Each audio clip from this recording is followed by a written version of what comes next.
이사야 46장. 벨은 엎드러졌고 느보는 구부러졌도다.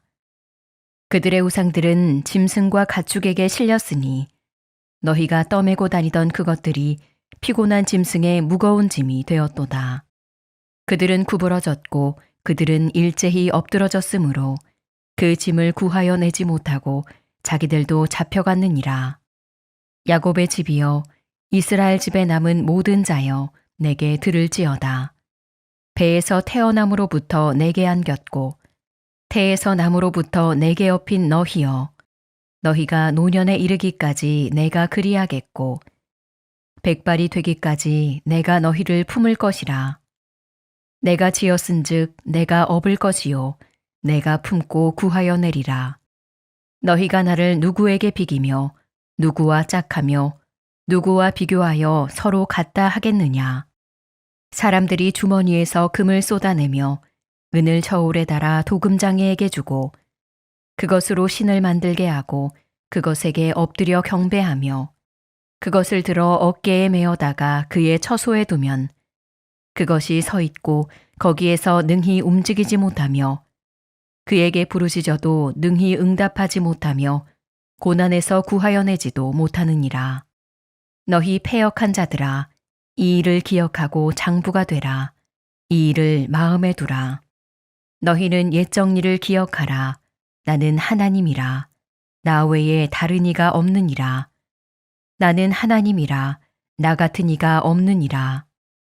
내가 시초부터 종말을 알리며 아직 이루지 아니한 일을 옛적부터 보이고 이르기를 나의 뜻이 설 것이니 내가 나의 모든 기뻐하는 것을 이루리라 하였노라. 내가 동쪽에서 사나운 날짐승을 부르며 먼 나라에서 나의 뜻을 이룰 사람을 부를 것이라. 내가 말하였은즉 반드시 이룰 것이요 계획하였은즉 반드시 시행하리라. 마음이 완악하여 공의에서 멀리 떠난 너희여, 내게 들으라.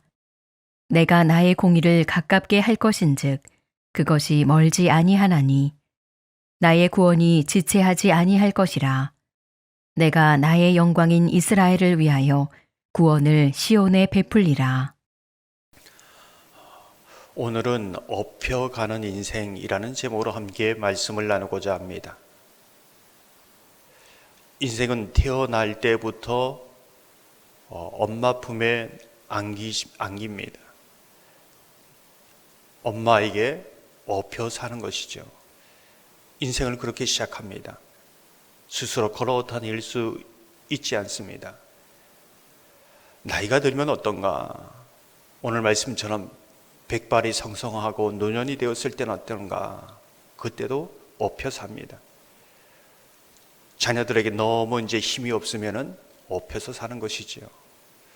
사실 요즘은 태어날 때는 엄마가 업고 다니지만은 노년이 되었을 때 자녀들이 업고 다니는 모습은 요즘 참 보기 힘듭니다.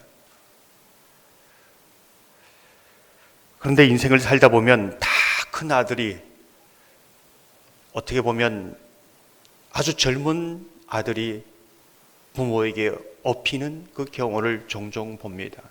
그럴 때는 어떤가?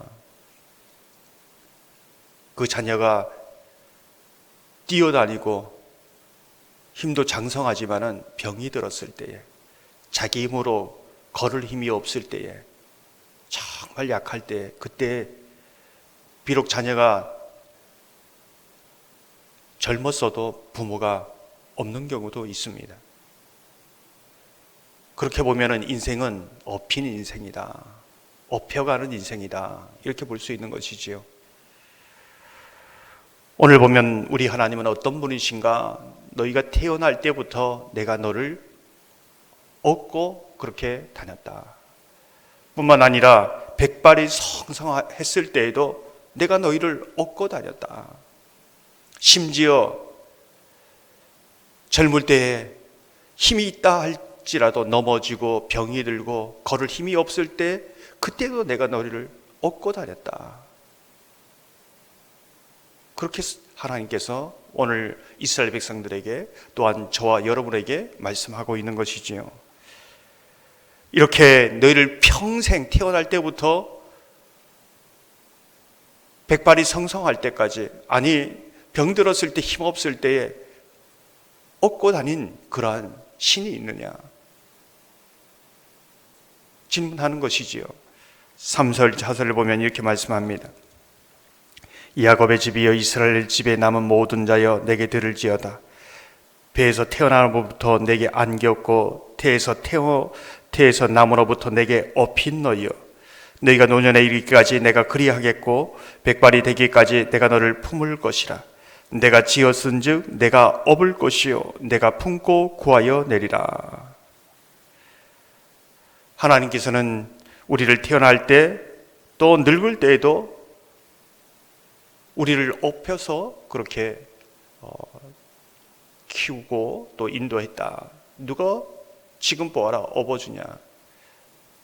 누가 너희를 돌보아주느냐? 이제 묻고 계신 것이지요. 너희가 평생 무엇을 얻고 다녔느냐? 너희가 얻고 다닌 그 떠매고 다닌 그 우상, 결국 그렇게 힘들게 떠매고 다니던 그 우상이 너희에게 도움을 주느냐? 짐만 되고 고통을 주지 않느냐? 이제 이 부분을 말씀하고 있는 것이죠. 정말 우리가 떠매고 힘겹게 가는 그 짐이 무엇인가 한번 생각해 보라는 것입니다. 사실 이스라엘 백성들은 바벨론 포로 가운데 있으면서 그들이 섬기는 신이 훨씬 더 강해 보였습니다. 훨씬 더 화려해 보였습니다. 훨씬 더 무엇인가를 해줄 수 있는 것처럼 보였습니다. 그러면서 그걸 보면서 하나님을 잊어버리는 것이지요.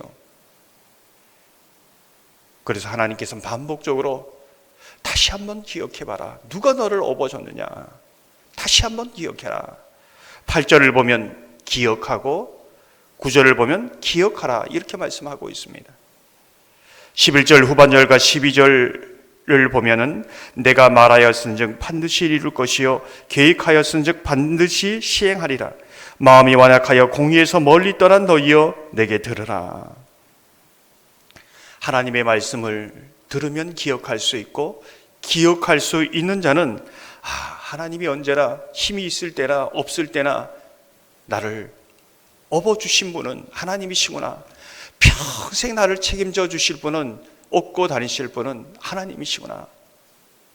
내가 평생 업고 짐지고 힘겹게 떠맺고 다니던 이 우상들, 이 많은 것은 내게 고통을 주었고 짐만 되었구나. 이걸 이제 알게 된다는 것이지요.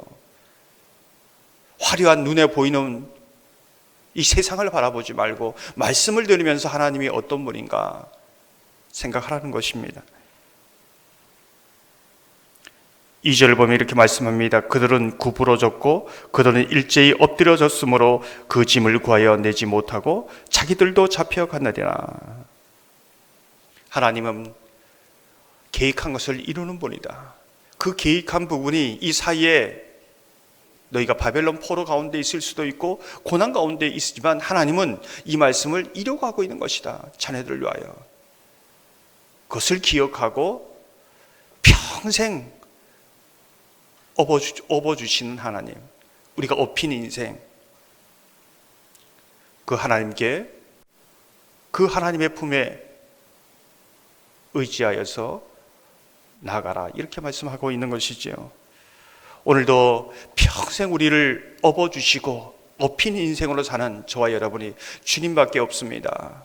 주님의 어떤 신이 있겠습니까? 혹여나 내가 지고요 인생을 힘겹게 짐지고 왔던, 떠매고 왔던 그것을 내려놓고 주님을 의지합니다. 주님의 등에 업힙니다. 그런 믿음의 심정으로 하나님 앞에 나가는 저와 여러분 되기를 주님의 이름으로 축원합니다. 이 시간 말씀을 생각하면서